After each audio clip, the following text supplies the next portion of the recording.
मीठे बच्चे, तुम ब्रह्मा मुख वंशावली ब्राह्मण हो। तुम्हें ही बाप द्वारा ज्ञान का तीसरा नेत्र मिला है। तुम अभी ईश्वरी गोद में हो। आपको इतनी खुशी होनी चाहिए कि हम अभी इसके गोद में हैं, कोई साधारण व्यक्ति की गोद में नहीं है, कोई ISPS के गोद में नहीं है। हम स्वयं परम पिता परमात्मा जो सारी सृष्टि का कर्ता धर्ता है, हम उसके गोद में हैं। इतनी खुशी होनी चाहिए। आज का प्रश्न है, आदैत्य राज्य जहाँ दूसरा कोई धर्म नहीं, अद्वैत राज्य जहाँ दूसरा कोई धर्म नहीं, उस राज्य की स्थापना का आधार क्या है? आप पूछ रहे हैं, बताइए क्या है? उत्तर है योग बल। बाहुबल से कभी भी अद्वैत राज्य की स्थापना हो नहीं सकती। वैसे क्रिश्चियन के पास इतनी शक्ति है जो अगर आपस में मिल जाए तो सारे विश्व पर राज्य कर सकती है। परंतु यह लॉ नहीं कहता। विश्व पर एक राज्य की स्थापना करना बाप का ही काम है। और लॉ नहीं कहता वो एक हो जाएं और विश्व पर राज्य करें। विश्व पर राज्य करने की स्थापना करने का कार्य एक बाप का ही है। गीत है, छोड़ भी दे आकाश सिंहासन। ओम शांति। बच्चों को ओम शांति का अर्थ तो बहुत ही बार समझाया है। बाबा पूछ रहे हैं कि बच्चों को ओम शांति का अर्थ तो बहुत बार समझाया है। क्या ओम शांति का अर्थ है? बाबा कह रहे हैं, ओम यानी मैं कौन? मैं आत्मा। ओम यानी मैं कौन? मैं आत्मा। यह शरीर हमारे ऑर्गन्स हैं। मैं आत्मा परम धाम की रहने वाली हूँ। भारतवासी पुकारते हैं, हे दूर देश के रहने वाले, अभी बहुत। बाबा कह रहे हैं कि भारतवासी पुकारते हैं कि हे दूर देश के रहने वाले, आओ, क्योंकि भारत में अभी बहुत धर्म ग्लानि दुख हो पड़ा है। आप फिर से आकर गीता का उपदेश सुनाओ। गीता के लिए ही कहते हैं, शिव बाबा आइए, क्योंकि वह सबका बाप है। कहते हैं भारतवासियों पर फिर से परछाया पड़ा है। इसका परछाया पड़ा है? रावण का परछाया सारे भारत पर पड़ा है। तब जब सब दुखी होते हैं तो बाप को बुलाते हैं कि हे शिव बाबा आइए, क्योंकि वह सबका बाप है। कहते हैं भारतवासियों पर फिर से परछाया पड़ा है माया रूपी रावण का, इसलिए सब दुखी पतित हो पड़े। पुकारते हैं, रूप बदलकर आइए, अर्थात मनुष्य के रूप में आइए। सोचो, हम सभी ने बाबा को बुलाया है और अनेक जन्मों में ना जाने हमने कितनी भक्ति की है, लेकिन इस जन्म में जो हमें बाबा मिला है उससे पहले तक हमने बाबा को कितना पुकारा है। जब शुरू में हम सब का अनुभव है, जब ज्ञान मिला था हमें, जब ये पता चला था कि जिसको हम भगवान, ईश्वर, अल्लाह, गॉड कहते हैं, जिसको हम मंदिर मस्जिद में याद करते हैं, वो साकार शरीर में आकर हमें ज्ञान दे रहे हैं, अपना बना रहे हैं, हमें अडॉप्ट कर रहे हैं, हमें हर प्रकार से शूद्र से ब्राह्मण बना रहे हैं और ब्राह्मण से देवता बना रहे हैं। जब हमको इस चीज़ का ज्ञान मिला था, सच मानिए लगता था कि शीश कटाए हर मिले फिर भी सस्ता जाए। अब कुछ नहीं चाहिए, संसार की सुख सुविधा साधन कुछ भी नहीं चाहिए। भगवान मिल गया बस। जो खिलाए, जैसे खिलाए, जहाँ बैठाए, जहाँ भेजे हम वहीं जाएंगे। कुछ जिंदगी का डिमांड नहीं।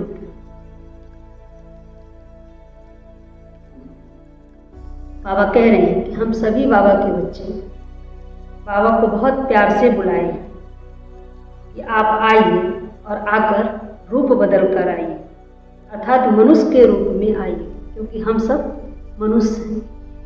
भगवान जब मनुष्य के रूप में आते हैं तभी हम भगवान को समझ पाते हैं, क्योंकि हम सब मनुष्य हैं। हमें कौन सी भाषा चाहिए? मनुष्य की भाषा चाहिए।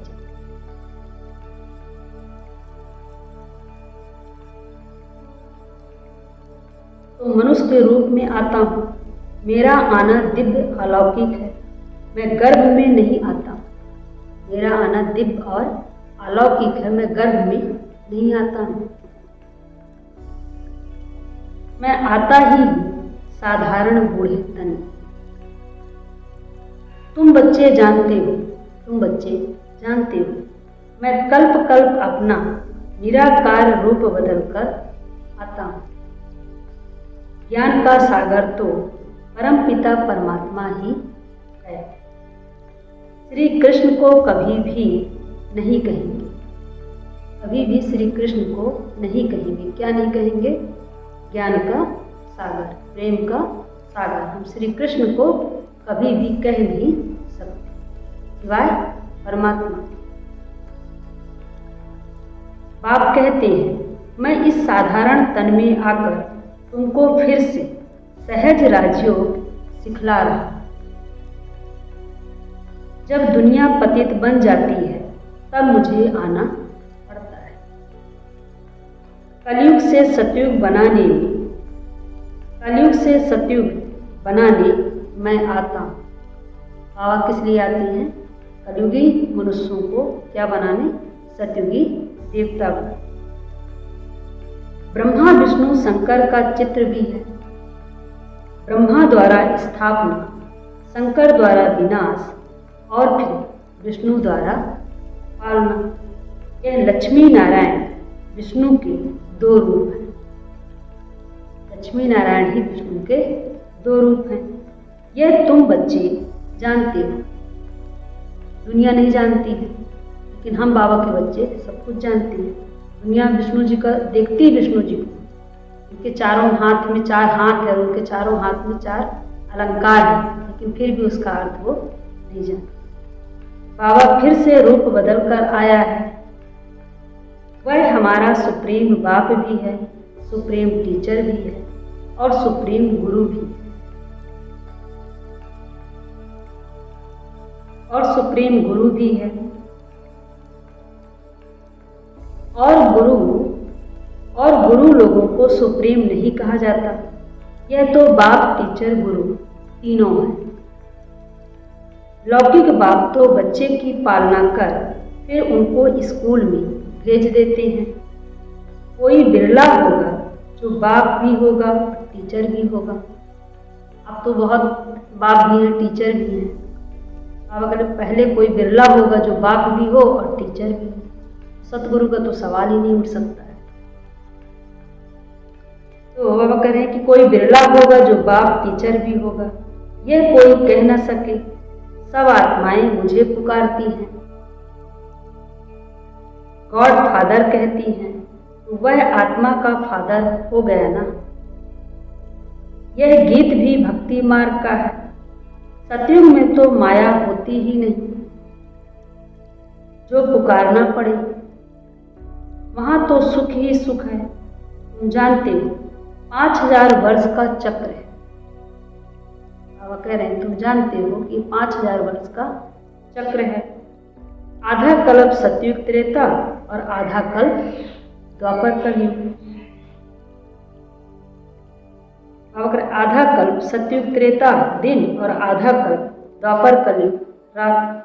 तुम ब्रह्मा मुख वंशावली ब्राह्मण हो। ब्रह्मा का अथवा तुम ब्राह्मणों का ही दिन रात गाया जाता है। दिन और रात का ज्ञान भी तुम बच्चों को है, लक्ष्मी नारायण को यह ज्ञान नहीं है। बच्चों को ही ये ज्ञान है, लक्ष्मी नारायण को सत्युग में ज्ञान नहीं होगा, प्राय लोप हो जाएगा। अभी तुम संगम पर हो, जानते हो, अभी भक्ति मार्ग पूरा हो, दिन उदय होता है। यह ज्ञान अभी तुमको बाप द्वारा मिला है। कलयुग में व सतयुग में यह ज्ञान किसको भी होता नहीं, इसलिए गाया जाता है ब्रह्मा का दिन और ब्रह्मा की रात। तुम अभी सूर्यवंशी चंद्रवंशी राज्य पाने का पुरुषार्थ कर रहे हो। फिर आधा कल्प के बाद तुम राज्य गवाते हो। यह ज्ञान तुम ब्राह्मणों के सिवाय कोई को नहीं है।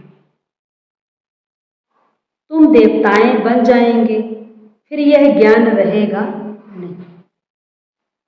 अभी है रात्रि, कौन सी रात्रि?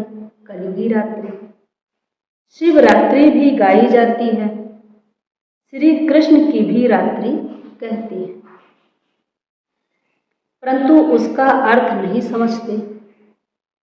शिव की जयंती अर्थात शिव का रीइनकार्नेशन होता है, अवतरण होता है। ऐसे बाप का दिवस कम से कम 1 मास मनाना चाहिए। जो सारी सृष्टि को पति से पावन बनाते हैं, उनका हॉलीडे भी नहीं मनाते। पहले शिवरात्रि में छुट्टी नहीं होती थी, अभी तो कुछ सालों से छुट्टियां होने लगी। हर त्योहार की छुट्टी होती थी, लेकिन शिवरात्रि की छुट्टी नहीं होती थी। बाप कहते हैं, मैं सबका लिबरेटर हूँ, गाइड बन सबको ले जाता हूँ। अभी तुम पुरुषार्थ करते हो, राजयोग सीखने का। तुम कौन सा पुरुषार्थ करते हैं? राजयोग सीखने का। यह राजयोग राजाई में ले जाने वाला योग। बाप तुमको ज्ञान का तीसरा नेत्र दे रहे हैं। आत्मा का रूप क्या है, यह भी किसको पता नहीं। बाबा पूछ रहे हैं कि आत्मा का रूप क्या है, यह भी किसी को पता नहीं है। हम बाबा के बच्चों को तो पता ही है।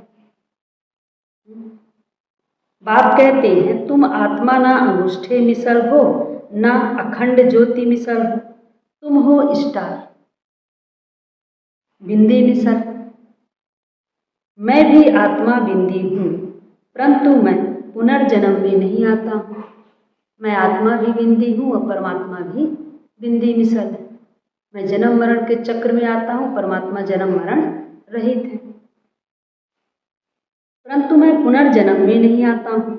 मेरी महिमा ही अलग है, शिव बाबा की महिमा ही अलग है। मैं सुप्रीम होने के कारण जन्म मरण के चक्र में नहीं आता हूँ। सुप्रीम सोल है। तुम आत्माएं शरीर में आती हो तो 84 जन्म लेती हो। मैं इस शरीर में प्रवेश करता हूँ, यह लोन लिया हुआ शरीर है। बाबा ब्रह्मा के तन को क्या बोलती हैं? मैं इस शरीर में आता हूँ, इसमें लोन लिया हुआ ये तन है। मैं आता हूँ तो कुछ मैं दे देता हूँ आने के बदले। बाबा कह रहे हैं यह लोन लिया हुआ है। बाप समझाते हैं, तुम भी आत्मा हो, परंतु तुम अपने को रियलाइज नहीं करते हो कि हम आत्मा हैं। आत्मा ही बाप को याद करती है, दुख में हमेशा याद करते हैं, हे भगवान, हे रहम दिल बाबा, रहम करो। रहम मांगते हो क्योंकि वह बाप ही नॉलेजफुल, विल्सफुल, प्योरिटी फुल है, ज्ञान में भी फुल है, ज्ञान का सागर है, प्रेम का सागर है। मनुष्य को यह महिमा दे नहीं सकते। कौन सी महिमा मनुष्य को नहीं दे सकते? वह ज्ञान का सागर है, प्रेम का सागर है, सुख का सागर है। यह महिमा किसी भी देहधारी मनुष्य को दे नहीं सकती।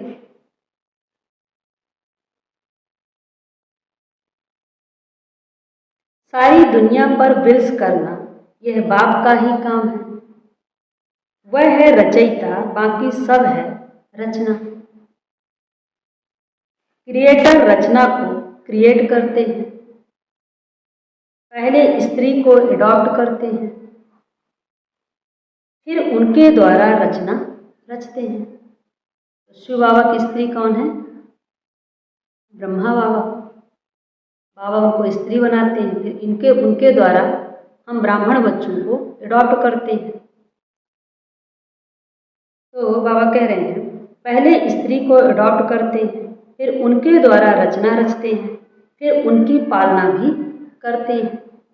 विनाश नहीं करते। बाबा क्या करें? पालना करते हैं, विनाश नहीं करते। यह बेहद का बाप आकर स्थापना, पालना, विनाश कराते हैं। खुद नहीं करते, कराते हैं। आदि सनातन देवी देवता धर्म की पालना कराते हैं। इसीलिए कहते हैं कि ब्रह्मा द्वारा स्थापना, विष्णु द्वारा पालना, शंकर द्वारा पतित और पुरानी दुनिया का विनाश कराते हैं। बाबा कह रहे हैं आदि सनातन देवी देवता धर्म की पालना कराते हैं। सतयुग आदि में फट से राजधानी स्थापन हो जाती है और धर्म वाले तो सिर्फ अपना अपना धर्म स्थापन करते हैं।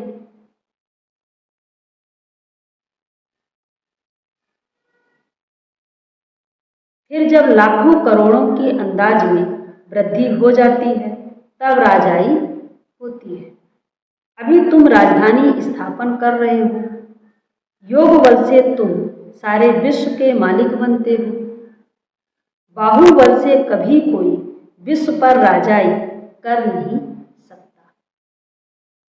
बाबा ने समझाया क्रिश्चियन में इतनी ताकत है, वह आपस में मिल जाए तो सारे विश्व पर राज्य कर सकते हैं, परंतु बाहुबल से विश्व पर राज्य पाए यह लॉ नहीं कहता। ड्रामा में यह कायदा नहीं है जो बाहुबल वाले विश्व के मालिक बने। ड्रामा में यह कायदा नहीं है कि बाहुबल से हम विश्व के मालिक बने। तो कैसे हमको मालिक बनना है? योग से। बाप समझाते हैं विश्व की बादशाही योग बल से मेरे द्वारा ही मिल सकती है। वहां कोई पार्टीशन नहीं है। धरती आकाश सब तुम्हारे होंगे। तुमको कोई टच नहीं कर सकता। उनको कहा जाता है अद्वितीय राज्य। यहाँ है अनेक राज्य। बाप समझाते हैं 5000 वर्ष बाद तुम बच्चों को यह राजयोग सिखाता हूँ। श्री कृष्ण की आत्मा अब सीख रही है। बाबा करें कि श्री कृष्ण की आत्मा अब सीख रही है। तो कहाँ है श्री कृष्ण की आत्मा? बाबा श्री कृष्ण की आत्मा अर्थात ब्रह्मा की आत्मा ही श्री कृष्ण की आत्मा है। वो भी हम बच्चों के साथ सीख रही है। श्री कृष्ण की आत्मा अब सीख रही है। श्री कृष्ण पहला नंबर प्रिंस था। वह इस समय 84 जन्म के अंत में आकर ब्रह्मा बने हैं। श्री कृष्ण ही 84 जन्म के लास्ट में जो जन्म है 84वां, उसी के अंत में वो ब्रह्मा बने हैं। शिव बाबा उनके तन का आधार लिए और उनका नाम प्रजापिता ब्रह्मा रखे। तो बाबा करें पहला नंबर प्रिंस था। वह इस समय 84 जन्म के अंत में आकर ब्रह्मा बने। यह बच्चों को समझाया है सृष्टि का चक्र कैसे फिरता है। बाप फिर से स्वर्ग की स्थापना कर रहे हैं। अनेक धर्म विनाश होने हैं जरूर। एक धर्म की स्थापना हो जाएगी। अनेक धर्मों का विनाश होगा और एक धर्म की स्थापना होगी। कौन सा एक धर्म है? वो धर्म है आदि सनातन देवी देवता धर्म है, जिसकी स्थापना स्वयं परमपिता परमात्मा शिव करते हैं। तो बाबा कह रहे हैं कि एक धर्म की स्थापना हो जाएगी। भारत ही 100% सॉल्वेंट श्रेष्ठ धर्म था। देवताओं के कर्म भी श्रेष्ठ थे, उन्हों की ही महिमा गाई हुई है। देवताओं के कर्म भी श्रेष्ठ थे, उन्हों की ही महिमा गाई हुई है। देवताओं की क्या महिमा गाई हुई है? परमात्मा की महिमा तो आपने सुन ही ली। वो ज्ञान का सागर है, प्रेम का सागर है, शांति का सागर है, दुख हरता सुख करता है। और देवताओं की क्या महिमा है? तो बाबा कह रहे हैं, सर्वगुण संपन्न, 16 कला संपूर्ण, संपूर्ण निर्विकारी, मर्यादा पुरुषोत्तम और अहिंसक परमोधर। पहले पहले पवित्र थे, अभी पतित बने हैं। फिर बाप आकर स्त्री पुरुष दोनों को पवित्र बनाते हैं। रक्षा बंधन का उत्साह इतना क्यों मनाते हैं, यह कोई को पता नहीं है। बाप ने ही आकर प्रतिज्ञा ली थी कि अंतिम जन्म में तुम दोनों पवित्र रहो। सन्यासियों का तो धर्म ही अलग है, ज्ञान भक्ति और वैराग्य, यह तुम्हारे लिए है। तुमने देखा होगा, पादरी लोग चलते हैं तो आंखें एक तरफ रहती हैं और किसी की तरफ देखते नहीं हैं। नंस होती है ना, अब वह तो क्राइस्ट को याद करती हैं। कहते हैं क्राइस्ट गॉड का बच्चा था। तुम्हारा कोई सफेद कपड़े आदि से कनेक्शन नहीं है। तुम तो आत्मा हो, नन बट वन, एक को ही याद करना है। सच्ची नंस तो तुम हो। बाबा क्या करे, सच्ची नंस तो तुम हो। तुमको वर्षा उस बाबा से मिलना है। उनको याद करेंगे तभी विकर्म विनाश होंगे। इसलिए बाप का फरमान है, इसलिए बाप का फरमान है। क्या फरमान है? मामेकम याद करो। आत्मा का निश्चय न होने के कारण नंस फिर क्राइस्ट को याद करती हैं। गॉड कौन है यह नहीं जानते हैं। भारतवासी जो पहले पहले आते हैं वही नहीं जानते हैं। बाबा करें, भारतवासी जो पहले पहले आते हैं वही नहीं जानते हैं। कौन भारतवासी पहले पहले आते हैं? लक्ष्मी नारायण। बाबा करें, नहीं जानते हैं। लक्ष्मी नारायण को यह सृष्टि का ज्ञान थोड़े ही है, ना वह त्रिकालदर्शी है। त्रिकालदर्शी तुम ब्राह्मण बनते हो। जब बाबा आए, शूद्र से ब्राह्मण बनाए, तीनों कालों का ज्ञान दे, तब हम ब्राह्मण बच्चे त्रिकालदर्शी बनते हैं। फिर यह ज्ञान सतयुग त्रेता में लोप हो जाएगा। वहाँ सतयुग त्रेता में उतरती और चढ़ती कला का कोई ज्ञान नहीं होगा, प्रारब्ध होगी। बाबा कह रहे हैं कि त्रिकालदर्शी तुम ब्राह्मण बनते हो। तुमको कौड़ी बदल हीरे जैसा बाप बनाते हैं। बाप है, बाप बनाते हैं। अब तुम ईश्वरी गोद में हो। तुम्हारा यह अंतिम जन्म बहुत अमूल्य है। भारत की खास, दुनिया की आम, तुम रूहानी सेवा करते हो। बाकी वह तो है जिस्मानी सोशल वर्कर्स, तुम हो रूहानी। तुमको सिखाने वाला सुप्रीम रूह है। हर एक आत्मा को बोलो, बाप को याद करो। बाप को ही पतित पावन, बाप को ही पतित पावन गाया जाता है। तुमको गिरने में 84 जन्म लगते हैं, फिर चढ़ने में 1 सेकंड लगता है। यह तुम्हारा इस मृत्यु लोक का अंतिम जन्म है। ये जो हमारा जन्म है, यह मृत्यु लोक का हमारा अंतिम जन्म है। इसकी भी खुशी में रहना चाहिए कि अब हमारा दूसरा जन्म यहाँ नहीं होगा। तो मृत्यु लोक का अंतिम जन्म है। मृत्यु लोक मुर्दाबाद, अमर लोक जिंदाबाद होना है। इसको अमर कथा कहा जाता है। इसको अमर कथा कहा जाता है। अमर कथा सुन के हम अमर लोक में चले जाते हैं, जहाँ हमारी कभी अकाली मृत्यु नहीं होती है। तो बाबा करें कि अमर बाबा आकर तुम अमर आत्माओं को अमर युग में ले चलने के लिए अमर कथा सुनाते हैं। बाप कहते हैं, अच्छा और बातें भूल जाते हो तो सिर्फ अपने को आत्मा निश्चय कर मुझ एक बाप को याद करो। बाबा सारी बात समझाने के बाद क्या कह रहे हैं कि अच्छा अगर और सारी बातें भूल जाते हो तो कोई बात नहीं, लेकिन एक बात याद रखो, अपने को आत्मा समझो और मुझ बाप को याद करो।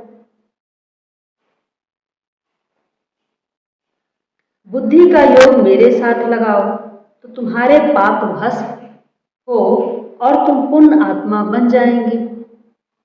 तुम मनुष्य से देवता बनते हो, यह नई बात नहीं है। बाबा कह रहे हैं मनुष्य से देवता बनते हो, यह नई बात नहीं है, कल्प कल्प की बात है। अभी बन रहे हैं, फिर से 5000 वर्ष बाद बनेंगे। अगर कोई नई बात नहीं है।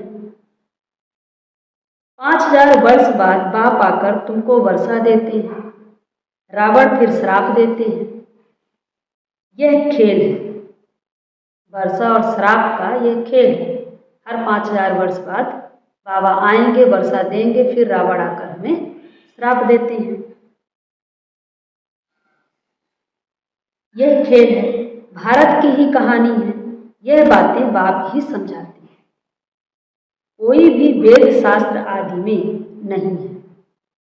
इसलिए गॉड फादर को ही नॉलेजफुल, पीसफुल, ब्लिसफुल कहा जाता है। तुमको भी आप समान बनाते हैं। तुम भी पूज्य थे, फिर पुजारी बनते हो। आपे ही पूज्य और आपे ही पुजारी।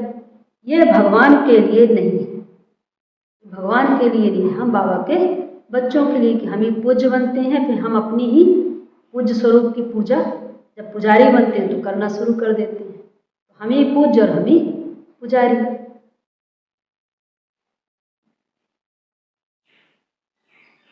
यह भगवान के लिए नहीं है, तुम भारतवासियों की बात है। तुम पहले सिर्फ एक शिव बाबा की भक्ति करते थे, अब विचारी भक्ति की, फिर देवताओं की भक्ति शुरू की, फिर नीचे उतरते आए। अब फिर से तुम देवी देवता बन रहे हो। जो थोड़ा पढ़ते हैं वह प्रजा में चले जाएंगे, जो अच्छी रीति पढ़ते पढ़ाते हैं वह राजाई में आएंगे। बाबा करें जो अच्छी रीति पढ़ते और पढ़ाते हैं वह राजाई में आएंगे। अब हम समझ सकते हैं कि हम कितना पढ़ते हैं और कितना अनेकों को पढ़ाते हैं।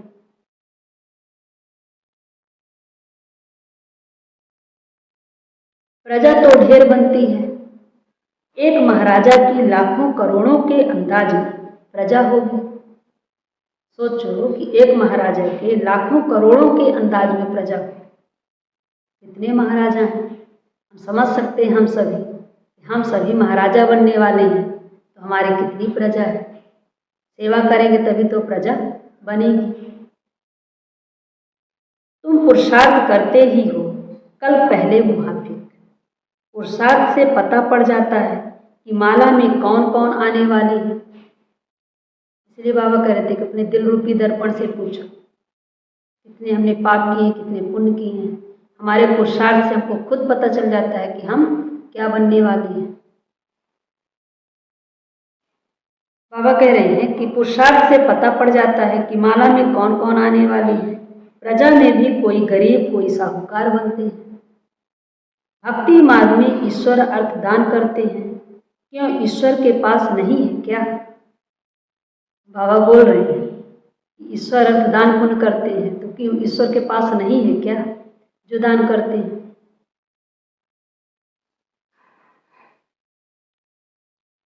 यह तो कहते हैं श्री कृष्ण अर्पणम, परंतु वास्तव में होता है ईश्वर अर्पणम। मनुष्य जो कुछ करते हैं उनका फल दूसरे जन्म में मिलता है। मनुष्य जो कुछ इस जन्म करते हैं तो उनका फल दूसरे जन्म में मिल जाता है। कुछ इस जन्म में मिला, कुछ दूसरे जन्म में। लेकिन हम बाबा के बच्चे अपने तन मन धन से भारत को स्वर्ग बनाते हैं, तो अपने तन मन धन से ही हम क्या करते हैं, 21 जन्म के लिए बैंक बैलेंस बनाते हैं। ऐसा नहीं है कि हम यहाँ करेंगे 100 रुपये और हो जाएंगे पदम गुणा, ऐसा नहीं होता है। हम जो करेंगे, जितना करेंगे उतना ही होगा। बाबा कह रहे हैं कि कुछ करते हैं उनका फल दूसरे जन्म में मिलता है, एक जन्म के लिए मिल जाता है। अब बाप कहते हैं मैं आया हूँ तुमको 21 जन्म का वर्षा देने। मेरे अर्थ डायरेक्ट कुछ भी करते हो तो 21 जन्म के लिए उसकी तुमको प्राप्ति हो जाती है। इनडायरेक्ट करते हो तो एक जन्म के लिए अल्पकाल का सुख मिल जाता है। बाप समझाते हैं यह तुम्हारा सब मिट्टी में मिल जाना है, यह तुम्हारा सब मिट्टी में मिल जाना है। किसी की दबी रहे धूल में, किसी की राजा खाए, किसी की चोर ले जाए, सफली उसका हो जो ईश्वर अर्थ लगाए।